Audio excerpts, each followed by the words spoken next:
Why do gassers sit so high? It doesn't make any sense, right? Why would you raise a car clear up into the air if you were trying to make it go fast? Well, the answer was all about trying to maximize traction by making the transfer of weight to the rear tires as efficient as possible.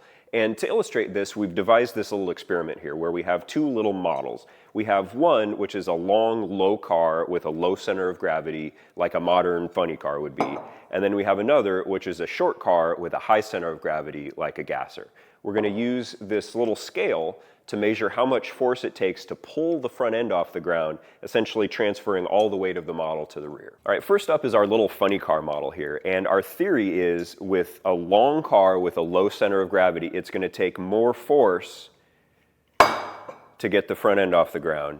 And in fact, it takes almost 5 pounds of force here on our little scale. Next up, we have our little gasser here. And you can just about predict what's going to happen. In fact, this only takes 2 pounds of force to pull the front tires off the ground. And that is just the basic logic behind a tall car with a high center of gravity working well as a gasser. That's a pretty simple concept, but that's only part of the equation. The other thing that gasser builders were trying to do was increase the static rear weight bias just as the car was sitting there. And one way that they did that was by setting the engine as far back in the chassis as the rules would allow. The other thing they did was raising the front of the car up as high as the rules would allow. This not only raised the center of gravity even higher, it also increased the static rear weight bias. That is how you end up with that iconic nose-up gasser stance. And all of this craziness worked. On our little model here, now that we've raised the front end and set the engine back, what took us 2 pounds of force to do before now only takes 1.5 pounds. This worked so well that the NHRA had to institute a rule saying that the crankshaft centerline could be no more than 24 inches off the ground